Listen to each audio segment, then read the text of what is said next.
Hello, hello, hello. This is Gresh from the I Am CEO podcast. I have a very special guest on the show today. I have Gareth Bain of Got Legs Digital. Gareth, it's awesome to have you on the show. It's great to be on the show. Thanks very much, Christian. Definitely super excited to have you on, Gareth. And before we jumped into the interview, I want to read a little bit more about Gareth so you can hear about all the awesome things that he's doing. And Gareth is an award-winning growth marketer, and over the last 14 years has helped businesses grow on an international scale. He has worked with Fortune 250 companies and bootstrapped startups. Gareth has a passion for the work he delivers and always puts himself in the customer's shoes. Gareth is the CEO and founder of Got Legs Digital, the first ethical marketing agency in the UK, helping both businesses and communities to get legs. You can't get everything you want in life if you can get everything you want in life if you help enough people get what they want first. Gareth, great to have you on this show. Are you ready to speak to the IMCO community? Absolutely. Let's do this. Awesome. Let's do it then. So to kind of kick everything off, I wanted to rewind the clock a little bit, hear a little bit more on how you got started, what I like to call your CEO story. Yeah, no, perfect. Okay, so CEO story kind of started. I'll give you the short version. You can tell by my accent to speak a bit funny. I'm not local. I'm from South Africa. So I left South Africa probably about 7 years ago, and I moved to the United Kingdom. No job in hand, slept on the floor, did what I have to get the jobs. As you mentioned earlier, I kind of went into big business, Fortune 250s. I worked for some amazing companies, but I didn't feel like I was getting my hands dirty. I needed to get my hands dirty. So I left big business and I joined bootstrapped startup, where one day you're the T guy, then you're the IT guy, then you're the head of marketing, it's doing everything. And I really rolled my sleeves up and I enjoyed it, but you learn everything. And I got to a stage where I was kind of in this role and I was speaking to agencies that were pitching marketing services to us. And I felt that I kind of knew more than they did. And I kind of felt that I knew the more like the trends. And I just felt that this marketing industry there's a lot of cowboys out there and you never know if it's right or wrong. So I was feeling that businesses were being taken a bit of advantage of by just not knowing what was going on. And I felt that it was my purpose to kind of start this business called Got Legs Digital and get out there and help with an ethical marketing approach to helping businesses. And yeah, that's kind of what I started.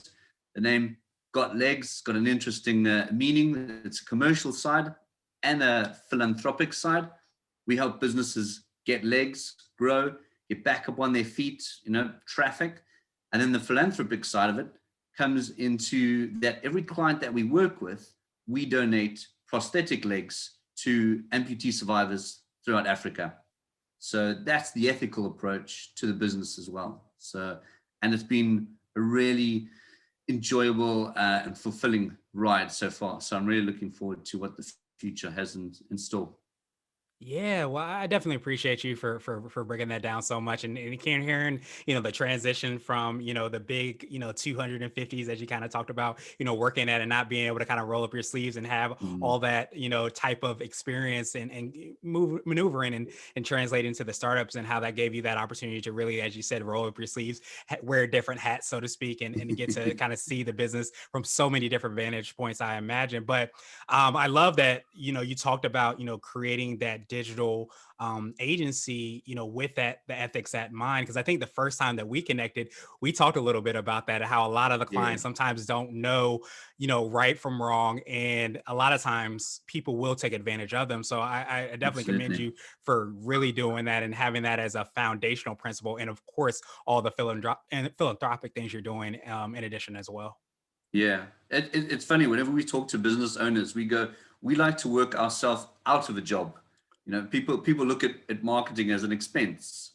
So we try and build an asset into a business and then step away from it. So it frees up their time and educating them at the same time so that they don't get taken advantage of.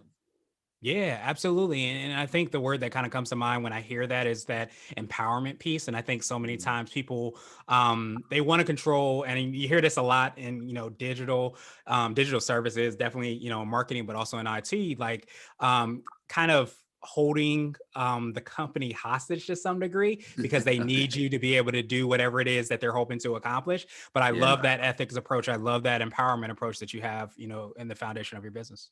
Yeah, and then that's definitely something that we try and own for for the assets that we do for businesses, as I mentioned, people look at marketing as an expense. You can just spend on a Google ad or a Facebook or a billboard or something like that. And if you can build data into your business, if you can build an asset, if you build a machine and then understand the intricate workings of how this works, then hand it back to people, I think people then appreciate that a lot more. Sometimes they're time pressured and they don't necessarily want that, which is fine, because then what we do is we teach them then how to recruit someone at a junior level, but we've used the assets to leverage this at a senior level so that they can take an advantage of that strategy and that implementation and all these things.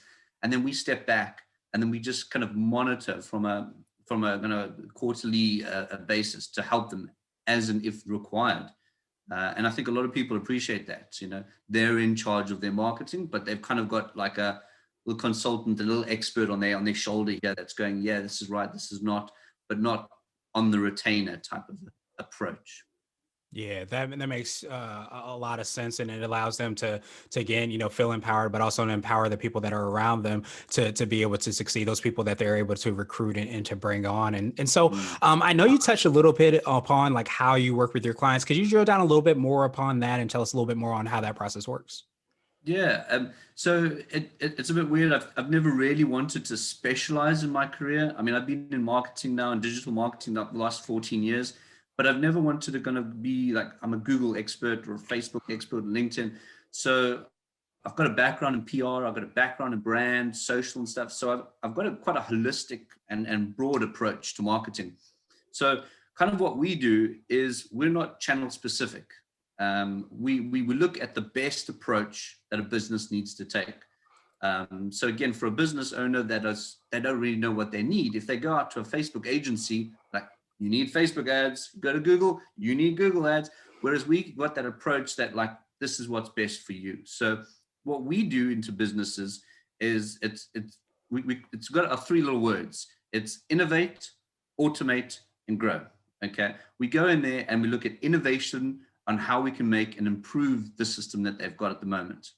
Then we automate that system so that we can kind of leverage things. We've got data back in there, and then we help the business to grow and putting that system in place. And then we do that across multiple platforms. So again, standard above the line advertising, offline, PR, brand. We pull that all together and create, again, a series of marketing funnels with data and re-engineering and emails and things like that. So we don't specialize in one particular thing. It's more the system and this machine that we build so that businesses can understand a bit more about their customer. Oh, I know my average customer has 6 touch points that they have with me before they buy. Or my customers over here are warm and these ones are hot. My sales team should speak to these ones rather than the cold ones. And that's what we help build into businesses. Yeah, that's absolutely huge. And I love that you said that because I think so many times people aren't aware. I call them ingredients, but the different Mm, options or platforms that, business owners have to be able to promote their business to get legs, so to speak, in their business. And I yeah, think when they don't realize the full lay of the land, all the different options, that's really to their detriment because it kind of takes, again, that ownership, that power away from them to make those decisions based off of the things you talked about, your ideal client, what you're trying to do as far as success and your goals and all those things. When you only talk to somebody that does Facebook ads, for example, and they yeah. only tell you about Facebook ads, that might leave an entire maybe even greater opportunity on the table. Yeah, absolutely. I mean, we as marketers, you kind of heard this, the rule of 7. Your customer needs to engage with you 7 times before they make a purchase. Okay. Now, I think we've moved on a lot from there. I think it's now more like the rule of 20. You need to like see us on a podcast and on a YouTube video and on a TikTok and in Clubhouse. You need to see us everywhere. So if you're not marketing and positioning yourself on those different channels, you're leaving a lot on the table. And this is what we try and do is try and go omni-channel approach and just get legs, so to speak. Mhm. Yeah, absolutely, absolutely. And so, would you consider that to be what I call your secret sauce, the thing you feel kind of sets you apart and makes it unique? Is it that piece, or is it, of course, the foundation of your business, as we kind of talked about before, that sets you apart? Yeah, I mean, I like to think that it's more the philanthropic, the ethical marketing, the two standpoint there. Um, I'm not sure why businesses aren't doing this at the moment. I think from my standpoint, yeah, we're all here to make money. I think there's enough money to go around. If we help enough people get what they want, we'll get what we want.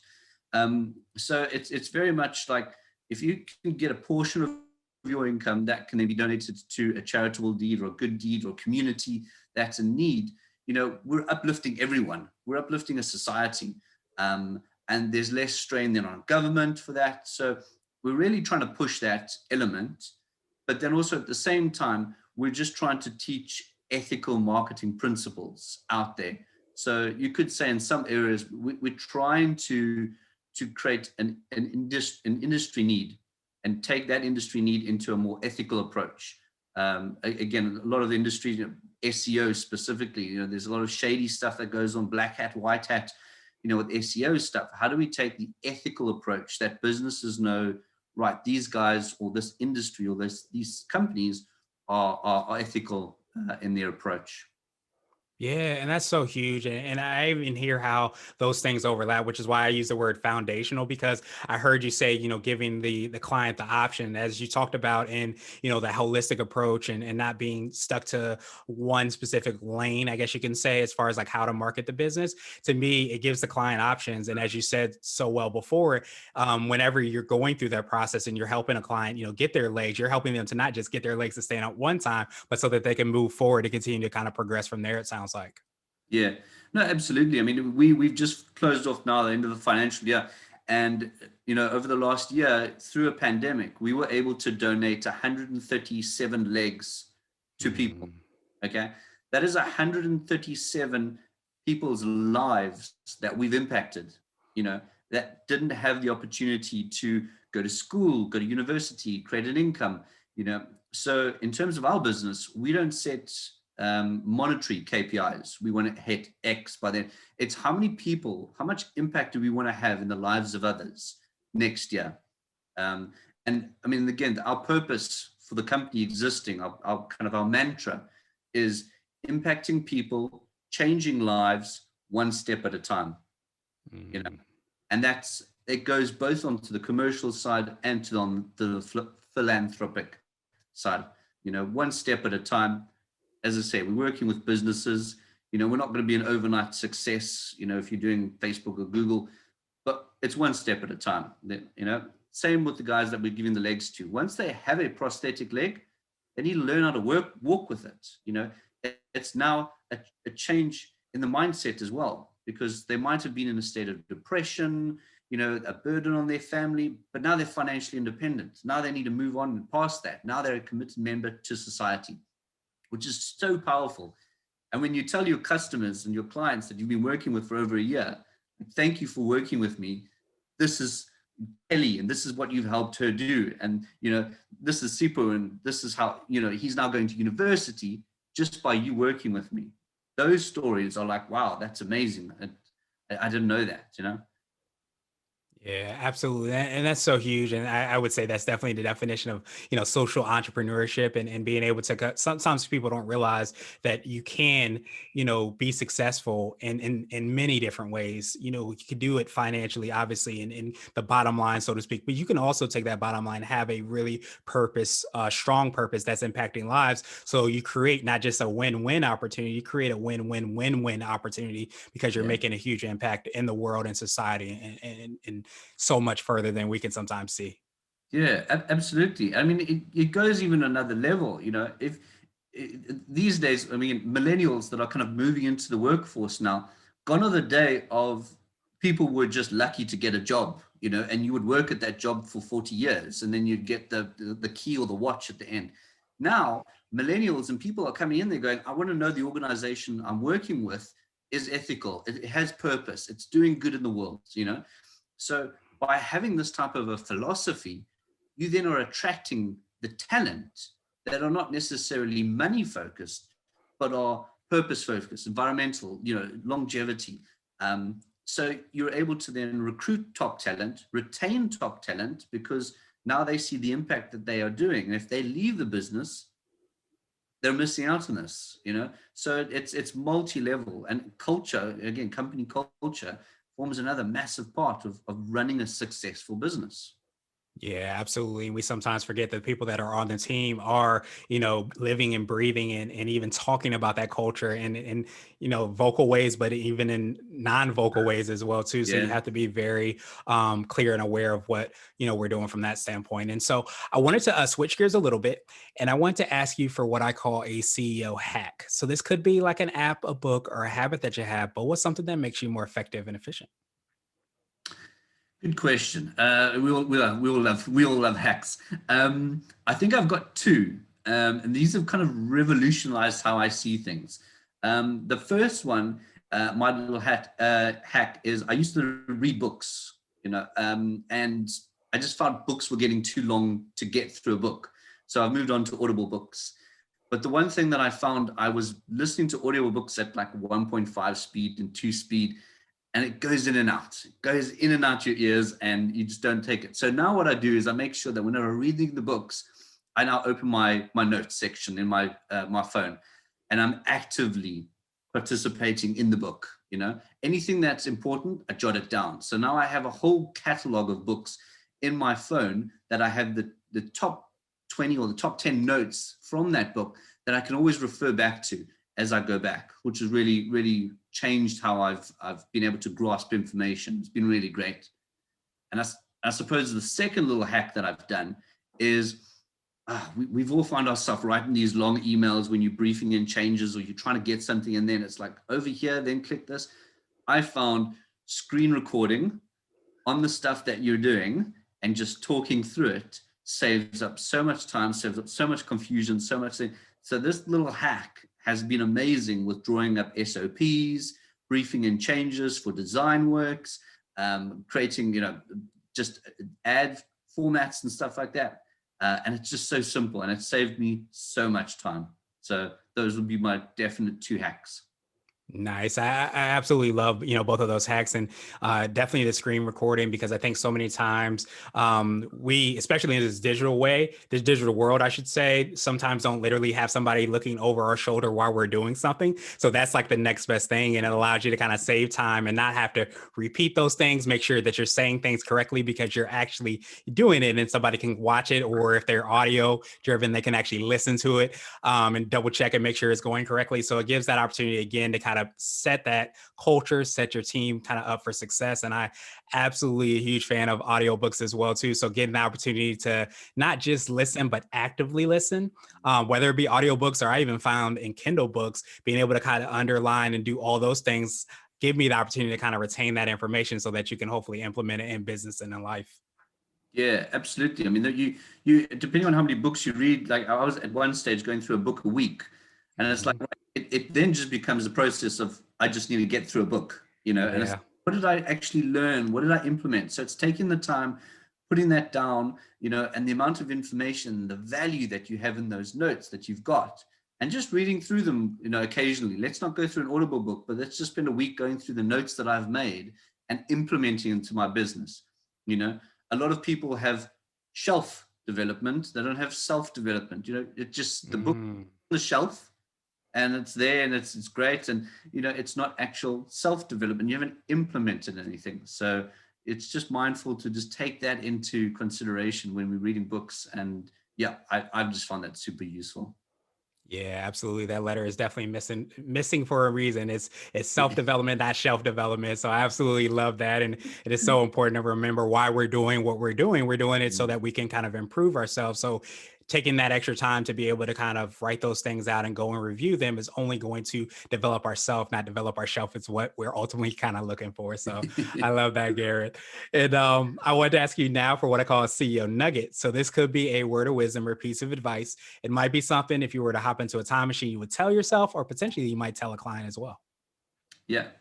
um I think with society the way it is at the moment, everyone sees the Instagram pictures of what success looks like, and LinkedIn what success looks like, but they don't see the below, the iceberg. We don't see the tip of the iceberg. So yeah, if I had to give you like a little nugget or a little bit of future advice to myself or another client, it's not about those overnight successes. You know, in business, it's about, that small compound effect, small steps in the right direction, day in and day out. It helps you move the needle. If you get those big wins, that's amazing. But, taking the right steps or small steps in the right direction every day is what's kind of changed my focus. Especially when we start out in business, we all think, I'm going to open a business, I'm going to be a millionaire, I'm going to retire by 35, blah, blah, blah. All these dreams that you get sold. And, it's not about that. It's about working up. It's about working smarter, being consistent, giving the best you can every day, always trying to be the best person you can be consistently. It's very easy to get an A on that maths test that you do, but to get a consistent A, that takes effort, that takes dedication, and it's that dedication, that drive that we need as CEOs and business owners.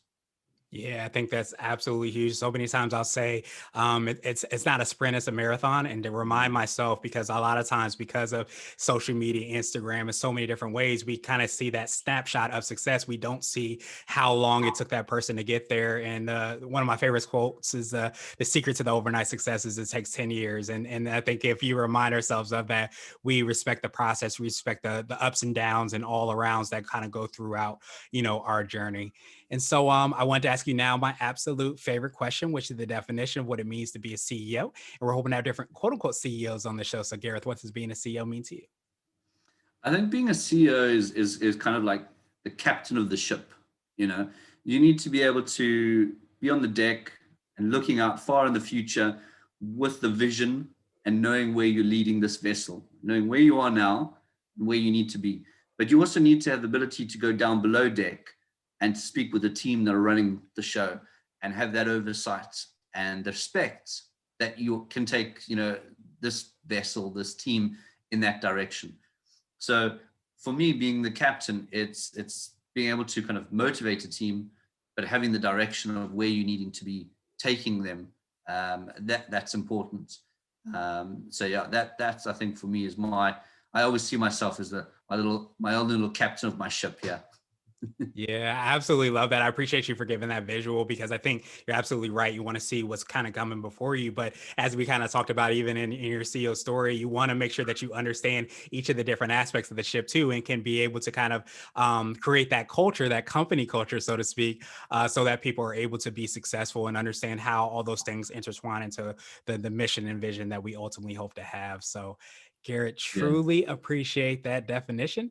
I appreciate your time even more. What I wanted to do is just pass you the mic, so to speak, just to see if there's anything additional you can let our readers and listeners know, and of course, how best they can get a hold of you and find out about all the awesome things that you're working on. Yeah, no, perfect. Cool. Thanks. Well, I mean, it's been a pleasure being on here. Just to any kind of aspiring CEO or business owner that's out there, just keep doing what you're doing, waking up in those early mornings, putting on the graft in, just do what you're doing. You're moving yourself incrementally in the right direction. Never give up. Just keep pushing at it. You'll have those days where you get knocked down. Just pick yourself up, and just carry on doing it. That's what makes a good CEO, a good businessman. Yeah, if anyone wants to get hold of me or find out a bit more information about what we're doing, what we're up to, feel free to have a look on our website. It's www.gotlegsdigital.com, or you can go on to, as I say, our Facebook and LinkedIn pages and find us there. And we're always very active. So yeah, looking forward to kind of meet and chat and partake with other like-minded CEOs. Yeah, absolutely. Well, Gary, I truly appreciate you for partaking with us, giving us all this knowledge and information. We will have the links and information in the show notes as well, too, so that everybody can follow up with you, click through and connect with Gareth and all the awesome things his team is doing. What I truly appreciate is the reminder of getting 1% better. And I love the impact that you're making. I love the reminder of that we can do that within our businesses and organizations as well, too, if we're able to kind of get 1% better every single day. And if we have that as kind of like our carrot, I guess you could say, in front of us, then we can definitely reach some type of success. So I appreciate you for doing that. Appreciate you for reminding us of that. And I hope you have a great rest of the day. Yeah, perfect. Yeah, same to you.